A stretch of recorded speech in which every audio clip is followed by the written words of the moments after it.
The issue of self-confidence is actually one of the most common issues and questions that I received. How can I improve my confidence? Why do I always feel like I'm lacking of confidence? Actually, first of all, it is impossible for you to lack confidence. Because even when you said that I'm lacking of confidence, it means you are confident about you lacking that confidence. You need to be confident enough to say that. You need to be confident enough to say and believe that I am lacking confidence. So it means you're confident about that. So you're always confident about something. Now the question is, what kind of confidence?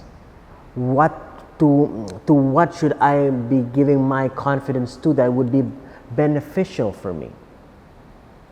But I will explain further. But I just want to let you know first that it is actually impossible to actually lack of confidence based on what I am explaining.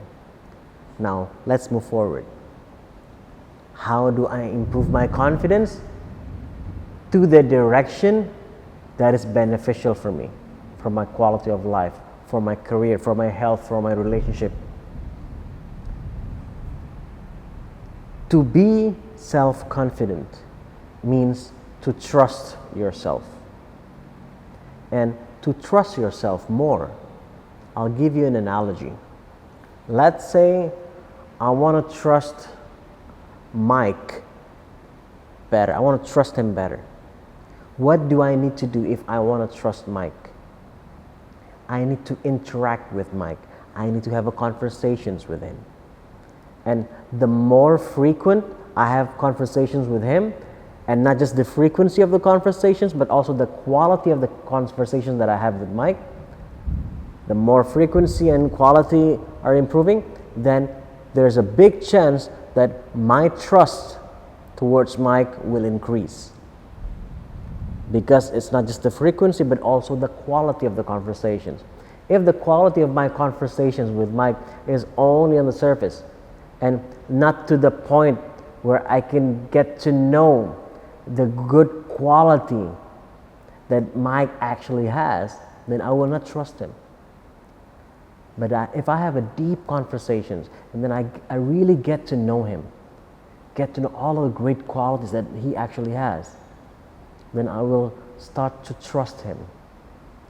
My trust towards him will start to increase. The same thing with ourselves. In order for our trust to ourselves, to the self, to increase, we also need to interact more with ourselves. We need to increase the quality of our conversation with ourselves. Because if I want to trust Mike, then I need to get to know Mike. So if I want to trust me, this self, the self-trust, then I need to interact with the self as well. And then I need to have a good quality conversations, interactions with the self. Does this make sense so far, I hope? So that's the main point. And what I mean by getting to know the self is specifically getting to know the positive qualities that we actually have in ourselves. So if someone said maybe, I don't think I have any good qualities within me, it means you haven't identified them yet, because you haven't had enough conversations, have enough quality interactions with yourself. Especially these days with the gadgets, with our cell phones, with our smartphones and everything. Oftentimes, we know other people better than we know ourselves because we keep scrolling and scrolling and scrolling. But we need to make time, not just to find time, but we need to make time to interact with ourselves. So, in what form exactly that kind of interaction? You can call it whatever you want, self-reflection, contemplation, doesn't matter. But the point is that that's how you interact with yourself. You have an aware, a deliberate dialogue with yourself and a deliberate quality dialogue with yourself. Because self-reflection and contemplation can also be negative if the quality of the dialogue is negative. Because when you're contemplating, why do I always fail? Why am I such a failure? Why am I such a fool? Well, that's also self-reflection if you do it to yourself, but that has a very negative impact. So not just the frequency, but the quality of the interactions. Ask better questions with yourself. And when you start this interaction, when you start this reflection, start with an intensity, with an intention of wanting to improve, of wanting to learn more, of wanting to get to know more the great quality that you actually have within you. Use that as a starting point, as an intention. And use curiosity as your fuel in your conversation as well. And encouragement in your conversation as well. Just like if you were having this conversation with someone that you really care about. What kind of question that you would ask him or her? So you can also start by asking first, by gaining clarity about what is it that you want to achieve. What is your goal? We don't even have to talk about life purpose yet, just goals. What are your goals and why they're important for you? Why this goal is important for me? And not just knowing, answering from your brain, from your head, but also from your heart. Have a heart-to-heart conversation with yourself. You can be honest with yourself, even though sometimes many people find it difficult even just to be honest with themselves. But that's the key. To learn more about the great quality that you actually have, you need to have a quality interaction. And in order for that conversation to be effective, both parties need to be open, need to be honest. So what are your goals? Why they're important for you? And before you ask the self how to do that, I would suggest you to ask this question. What kind of person that I need to be, that I need to become in order for me to be able to reach that goal, to achieve that goal? So it's not just about the method of how to do that, but a lot of people often skip this step of asking, what kind of person that I need to become in order for me to be able to live that kind of life, to achieve that goal? And you can then ask as well, who are the people that I know or that I can look that actually have that kind of characteristics? So look for someone that you can model with. Not just one person. You can have the more people, it's better. Who can I model with? So what kind of person that I need to become? Where can I find this kind of people already? And learn about their lives. What makes them that way? What kind of routines that they have? So learning about becoming the person that would be fitting to achieve that kind of goal, to live that kind of life that you actually want. And learn about how they build their confidence. And then you can also learn from different like articles, video, and other. That helps. And even like me right now in this video, all I do is talk. So there are two kind of teachers. One is the theoretical teachers and the practical ones. The theoretical, you can get them from books, from articles, from reading something, from watching videos. Me including is just theoretical ones. But you know who are the practical teachers that will really, really help you to improve your confidence? It is the situations that will test your courage, that will test your confidence. Let me ask you this. Think of someone that you know who is still alive, whom you believe that this person is a very patient person. Look for one person. Think for one person. Got it? All right. Now, what made you able to believe or to even label that person as a patient person? Why would you be able to label him or her as a patient person? It has to be because the situations that you know that they're facing, or they faced in the past, what kind of things that they had to endure in the past, and how they respond to those situations. If you never knew what kind of challenges, what kind of tests in life that they have faced, how could you even possibly know whether they're a patient person or not? It is those situations that actually function as the teacher, as the opportunity to practice what you have theoretically learned from what you read, from what you've listened to. But in order for that confidence to actually increase, you need to be in a situation where your confidence, where your courage will be tested. So I would like to suggest you to also ask yourself, when you're having this conversation with the self, what kind of things, or what can I do, what should I do, so I will be able to put myself in a situation where I have no other options but to face my fear. Because that is the true teacher, where your confidence will be tested, where you have the opportunity to increase your confidence.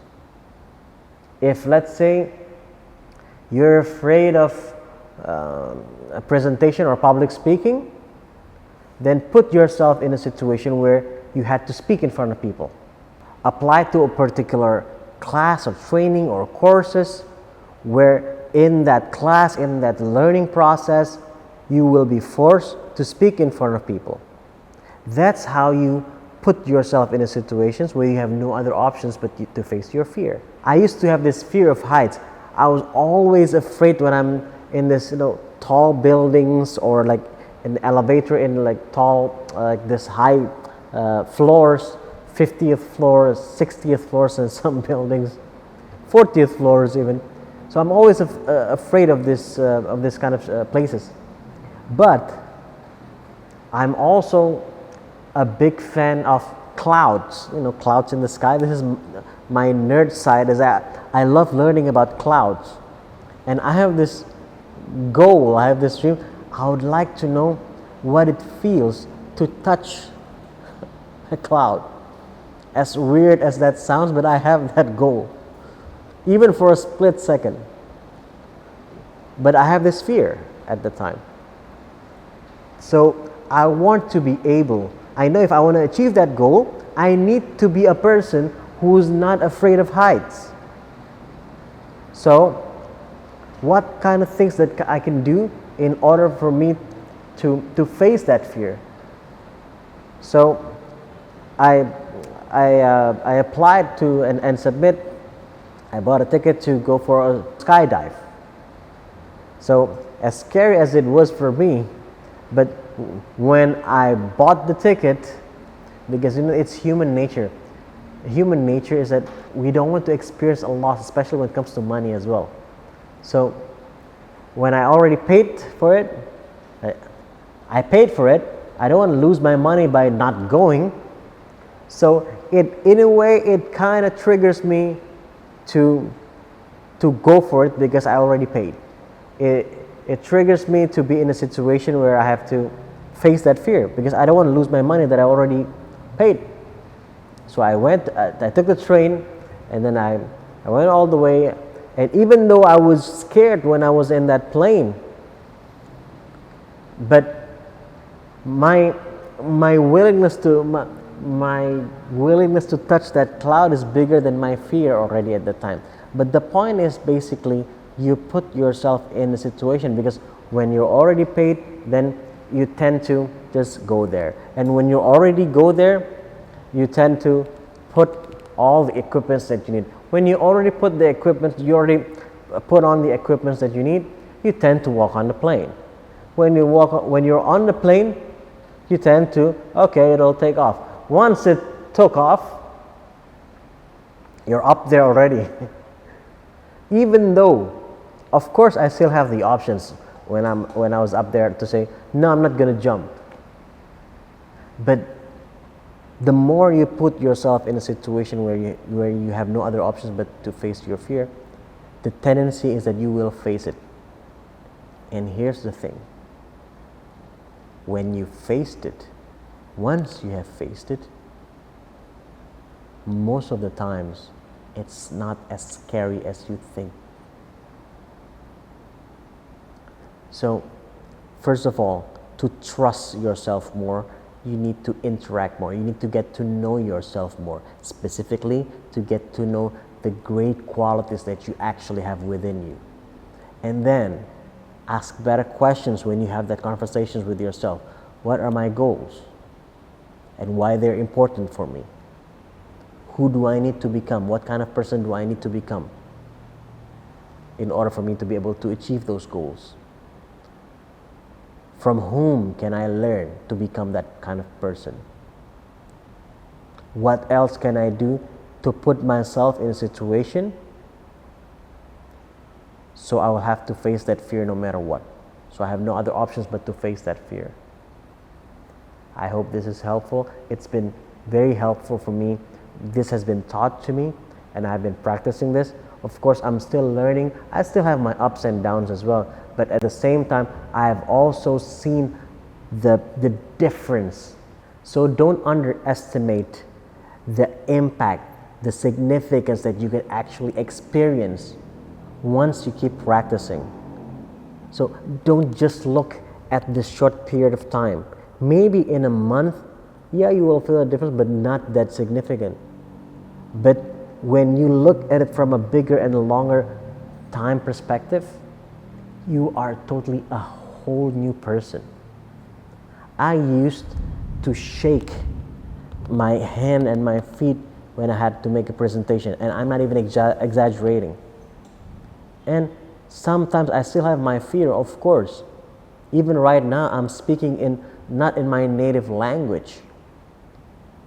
But I'm forcing myself to speak anyway, because I know I have something to share. I've learned so much from my experience, and I believe this can be useful. So I decided to share.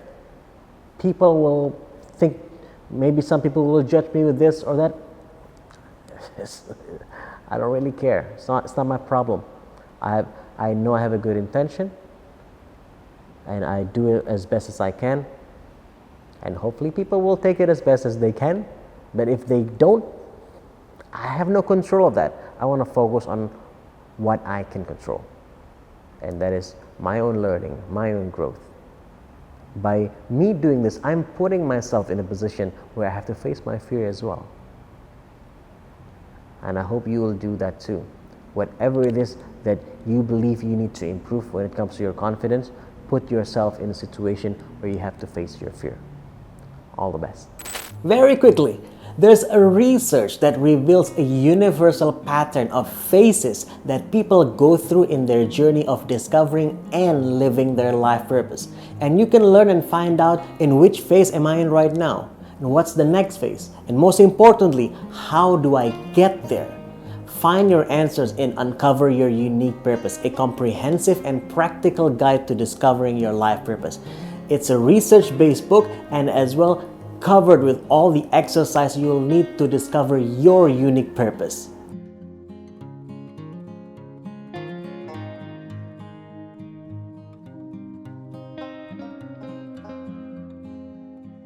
Get this book now and take a real step to your most unique self-discovery journey. This book is available on Amazon worldwide.